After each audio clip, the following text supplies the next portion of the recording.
Revelation 22. We're going to be focusing on 1 through 5. And then when we are done with the lesson for a small group, we will read the rest of it. I feel like the second chunk, which is 6 through 21 or something along those lines, can speak for itself because it's talking about Jesus saying that he is coming soon, which is the hope that we have, is that Jesus is going to come back soon. So I don't feel like we really need to go into that part in lesson tonight, at least. We're just going to look at 22 through 5. But let's start with verse 1. And Camden's going to read it for us. I am. You are. Thank you for volunteering. It's up there. You read others. Then he showed me the river of the water of life, clear as crystal, flowing from the throne of God and of the Lamb. Cool. Thank you. Okay, so Not the same thing. crystal is something that you can see through. There's a little picture of it. And the reason that you can see through crystal is because it allows light to pass through it. In heaven, this is the hope that we have, that everything will be clear because God's light is shining through.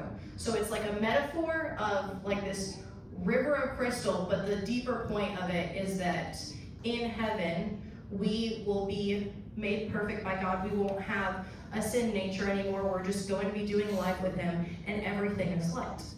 Let's keep reading verses 2 through 5.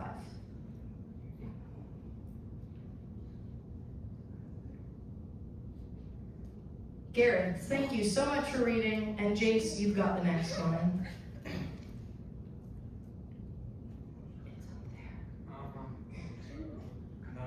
up there. Where am I going? Do you want my Bible? No. I got this. Great. Where am I going to? Read the highlight. The whole thing. It's 3 verses, you got it. The whole thing? Yeah. Come on. They're all cheering for you. So You sweet. got that, Garrett. Down the middle of the city's main street, the tree of life was on each side of the river, bearing 12 kinds of fruit, producing its fruit every month. Yeah. You get Read my closer. Bible. It's fine, he can look at it from here. You can come up if you want. Oh, yep. I can't see that for a while. I'll my glasses again. Where was I again? You're at 3rd line where it says Down. fruit every month, the leaves. I'm sorry, I lost track. They're being noisy. You're in the 3rd line down. Do you see where it says fruit? Fruit. Mhm. Okay. The leaves of the tree are for healing the nations, and there will no longer be any curse. The throne of God and of the Lamb will be in the city, and his servants will worship him. They will see his face, and his name will be on their foreheads. Night will be no more. People will not need the light of the lamp or the light of the sun, because the Lord God will give them light, and they will reign forever and ever.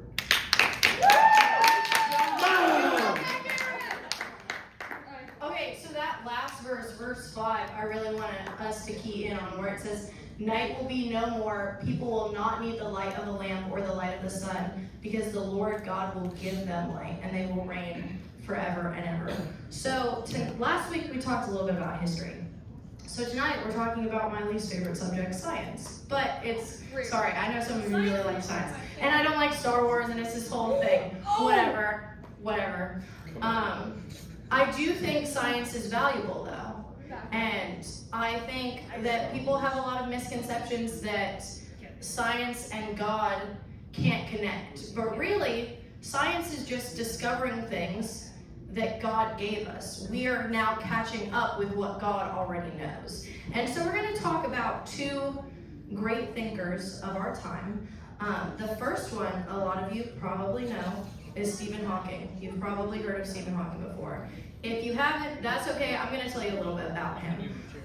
He is known for his studies on like black hole. Oh, perfect. Thank you. For black holes and the Big Bang Theory, okay? This is like an image of the Big Bang Theory in itself. So, listen. Oh, perfect timing. Your phone is also saying, that was your alarm to listen. Okay, so the Big Bang Theory is the belief that the universe started as a primeval atom, which that's just a fancy word for first, okay? So there's this, I want you to imagine this tiny, tiny little atom, okay? The very first one. And the atom was squished together, and it's really tight, and it's really warm. This is the belief. And it's very, like, compact, and the universe is this atom, okay? So there's this atom that represents the universe, and it's so warm and tight together that it wants to grow. And so it explodes, and that's the idea, is that's how the universe started, was that there was one tiny atom, and then from that atom came everything, okay? If you looked at what caused this atom to grow, that was like my first question. I was like, well, what caused it to grow? And it said that it grew because it exploded, and so therefore it got bigger. Well, what caused it to explode? Well, it exploded because it was really tight together and it was really hot. Well, what caused it to be hot in the first place? Why is it like that led to all of these things? And the answer was, that's its nature. That's just how it was. It is by nature unstable, okay? Well, then I asked the question, well, what caused it, what made it that nature? Like, how did that thing come about? Because atoms can't just come out of nothing, right? If you don't know what an atom is like a tiny invisible building block that creates everything, okay? So the point of it is that it's not really about whether you believe in the Big Bang Theory or you don't. The point is that the world had to start one way. It didn't just start out of nothing. That being said, I'm gonna put it in layman's terms, because after I read all of these things, I was like, now ChatGPT, tell me how you do explain that to a 5-year-old. Okay, so atoms are like Lego blocks, really tiny Lego blocks. And there was one tiny Lego block that represented the universe, and then all of the tiny Lego blocks exploded. What caused it to explode? It was warm and compact. Well, what caused it to be that way? It's because it was its nature. Well, who created it to have that nature? Said in late, good God, right? Because Legos, if there are building blocks, they would have had to be created by a creator. So again, said in layman's terms, you can't have Legos if there was no Lego creator in the first place. You can't have an atom if there was no one to create that atom. Yet, if you asked Stephen Hawking, how did this happen? Because that's what his research was how did the world start? And he got to the point where he got to, it was this tiny little building block, and then it exploded and everything like that. Well, what caused there to be a tiny little building block? He would stop there. And the reason why is because Stephen Hawking would say, well, the Big Bang Theory. And you would say to that, well, yeah, the Big Bang Theory says that there's an atom, there's a tiny building block, but what caused there to be a building block in the first place? And he would stop and say, like, well, nothing. But that just doesn't make sense, because physics, science, what he's studying would say that nothing can, like, you can't make nothing. Like, something has to cause something to happen. But the reason he never said God was the one who created it was because Stephen Hawking put his faith in himself. He put his faith in his own research. He said that he was the best person to be in charge of his own life, and he would tell you all the same thing. He says, I think perfect, okay. So Stephen Hawking said religion, as he would term following Jesus, he would say they're the same thing. Following Jesus is a fairy tale story for people afraid of the dark, okay? People afraid of the dark. He would wonder, is the only reason why we're believing in God is because we are scared of the unknown? Or is the only reason you're believing in God is because you're scared to go to hell? That's his question. He's saying that our faith has no legitimacy to it because he can't explain everything. He says that our faith has no legitimacy to it because that would take away control from him. Because if we're not in control of our lives, who is, right?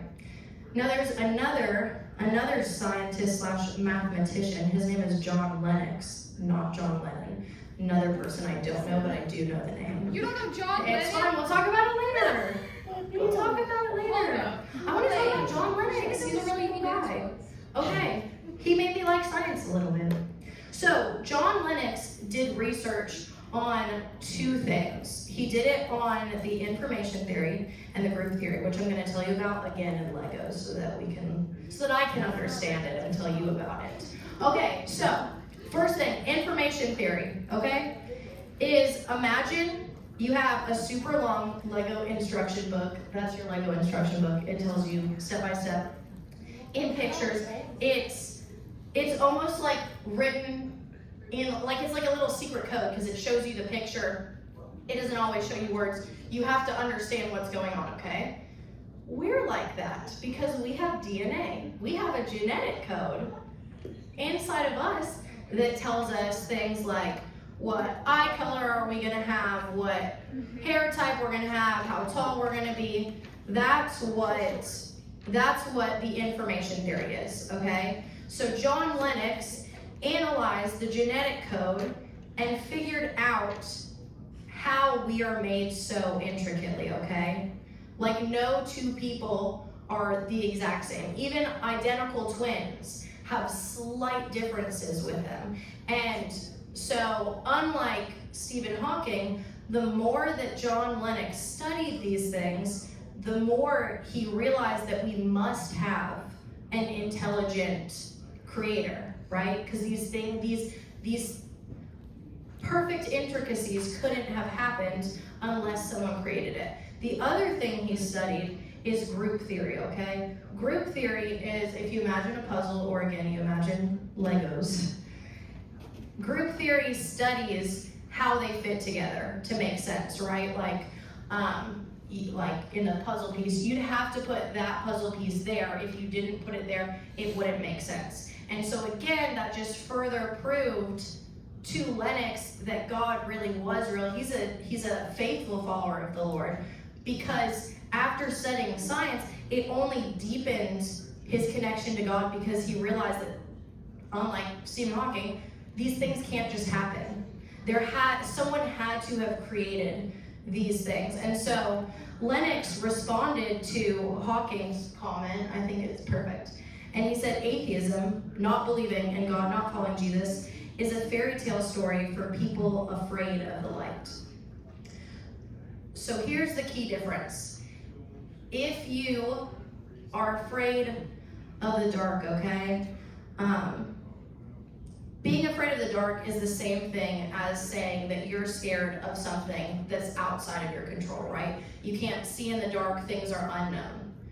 That's where every single person, whether you're a follower of the Lord or you're not a follower of the Lord, that's where we all start. A lot of people view life as like a mountaintop, okay? And they think that everyone can go about it on their own path and it would lead to the same place. But if you actually study different religions, they're not the same thing. Someone who believes in bliss or believes in nirvana, all of those things are very different from believing in heaven. So that's not true. Jesus tells us that he is the way, the truth, and the life, that he is the only way to have a relationship with God. He is the only way to go to heaven. So if it's not like a mountaintop, it's more like an upside down mountaintop, where we all start at the bottom. In a sense, we all have fear. We all know we don't know everything. We all know we don't know what our future holds, and that can be scary. So it's easy for us to be afraid of the dark. That's where we all start, okay? But then Jesus offers another way. And we're going to talk about that in a second, but I want to tell you what it means to be afraid of the light, oppositely, okay? Being afraid of the light means that you're afraid of getting exposed for the darkness that is within you. It's not an outside force that you're scared something bad's gonna happen. It's that you're scared to get caught. What if I'm wrong? Well, that's the gospel. Gospel is just a fancy word for good news. The good news about Jesus is that we know we're wrong. We know we are not perfect. And the only people who would tell you otherwise, it's their pride that's getting in their way. We have done wrong, and yet Jesus Christ, because God loved us so much, stepped in took on humanity so that he could live that perfect life that we couldn't live. And then he died the death that we deserve to die. He said, give me your sin and I will give you my righteousness. And then he resurrected, proving everything he said was true. And therefore, what Stephen Hawking is saying actually about us Christians being afraid of the dark couldn't be true. Because I have some, perfect. Thank you. I'll leave that there for a second. It couldn't be true because we know that to God, because he is entirely light, because he is entirely good, he can see through all darkness. Darkness is like light to him. There is nothing hidden from him, right? And we don't have to be afraid of the unknown because God is in control. Before we get to those verses, because I think it's really important to read those so that you know where I'm saying this from. It was just a good explanation of the gospel. So the gospel is not Jesus saying, turn to me or I'll send you to hell. The truth is, when I say we, I mean us. You're already on your way to hell. We're already on our way to hell because we've done wrong. But Jesus says, hold up, if you turn to me, I will save you. That's the gospel. So, unlike being afraid of the light, when you've put your faith in Jesus, you're recognizing you're wrong and that your wrongs have already been exposed to our all light, all good God, right? Okay, so let's look at those verses where I'm getting this information from. We'll be on our next slide. Perfect, okay. So, Psalm 139, even the darkness is not dark to you. This is talking about God. The night shines like the day, darkness and light are alike to you. So when you put your faith in Jesus, it's not true to say that Christians are afraid of the dark because we know that nothing is hidden from God. We know that even in our darkest moments, even when we don't understand what our future holds, we know that God, the light, does. I'm going to have James read our next one. There is no fear in love, instead perfect love drives out fear, because fear involves punishment. So the one who fears is not complete in love. So again, it's not true that we're afraid of the dark, because being afraid of the dark or having fear, now it's perfectly reasonable. We have fear occasionally, but not a deep, unending fear. You know how we talk about the difference between happiness versus joy, and how joy is like an everlasting contentment, that even when you're going through struggles, you still have that joy, you still have trust that Jesus is going to turn things around because he has the victory, versus happiness, which is dependent on happenings, right? Like if things are going good, you're happy. If things are not going good, you're not happy, but you can still have joy. In the same way, go back. Thank you.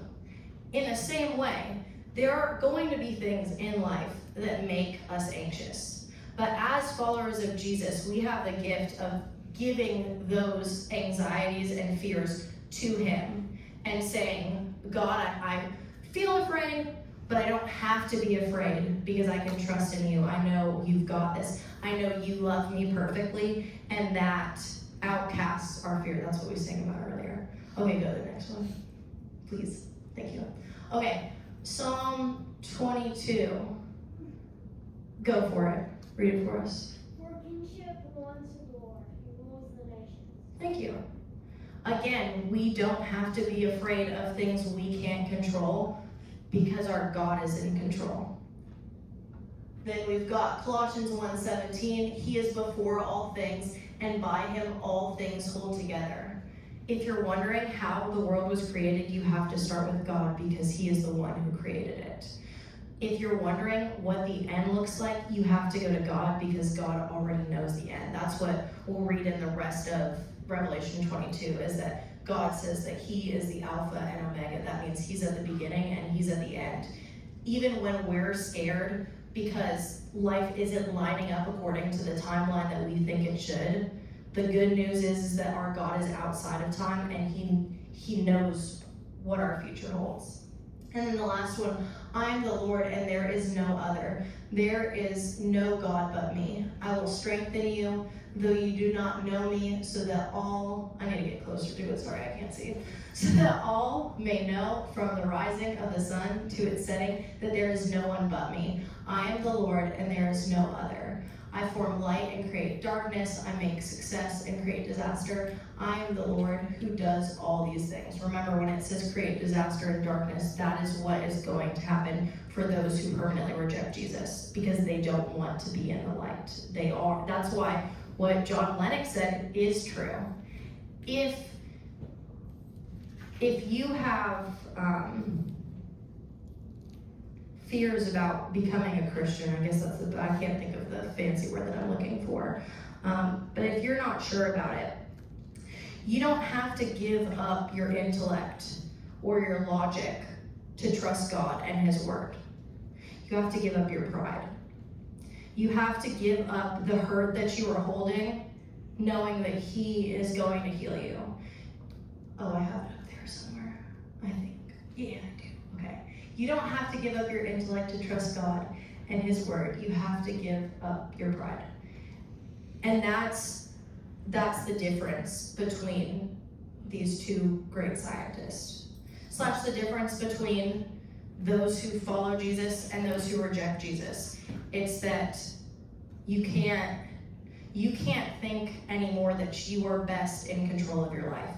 You have to realize that you are not best in control. That's like if each of us is a Lego, us telling, what's his name, Kurt, I think his last name is Christensen or something like that. I don't know if it's Christian. The guy who created Legos. It's like us telling him, oh no, that's not, like, we don't want to be put together like that. Like, that doesn't make sense. We didn't create ourselves, so we can't define our purpose. Then go, I think it's on our last slide. We don't have to be afraid of the light because Jesus is the light. In John 8:12, it says at the bottom, John 1:4, what does it say, 12, whatever. Jesus says, I am the light of the world. Anyone who follows me will never walk in the darkness, but will have the light of life. If you are afraid about your future, you can take that to Jesus, because as we just read, He has a plan for you, and it's a good plan. But also, if you're wondering what your purpose is, like just overall, each of us have the same purpose. Each of us, in whatever career, school, athletic capacity, I'm not getting into that, those are individualized things that you can talk about with the Lord, but as a whole, universally, we were all put on this earth to shine Jesus's light in the dark world. So when you feel like, I don't know what I'm gonna do in the future, in the now, you can show Jesus' light. You can say, God, I don't know what's gonna happen with this, but I'm giving it to you because I know you're in control. God, this is the last thing since we're done with Revelation now. God, through the Apostle Paul, writes, yet don't consider him an enemy, but warn him as a brother. 2 Thessalonians 3:15. What we've learned through this study of Revelation, which has been so fun, is not to judge others who don't know Jesus yet. We've talked about the faithful followers of Jesus who, again, aren't faithful because of any good things they've done, but they're faithful because they have pledged their allegiance to Jesus. They're saying, I know I'm wrong.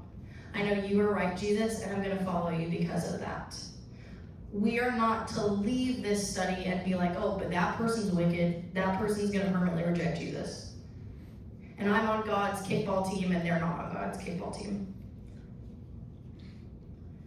The point of reading Revelation is to give us hope that even when our circumstances are difficult right now, that's not the end of our story, but it's also supposed to remind us of how we are to view others.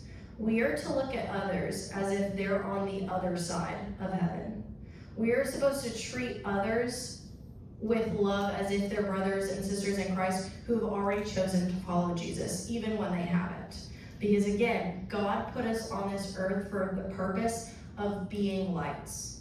And so we can help those who haven't found the light at the end of the tunnel yet. That's why we read Revelation. And so on that note, let's bow our heads and then we will read the rest of it in some words.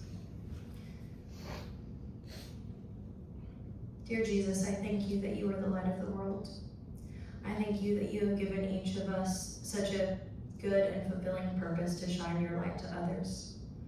Lord, I pray that we would give thanks to you for the fact that we don't have to be in the spotlight, that we don't have to be perfect, because you've already done that for us, Jesus. And I pray that those who don't know you would put their faith in you, and that those who do know you would show you to others. In your name I pray. Amen.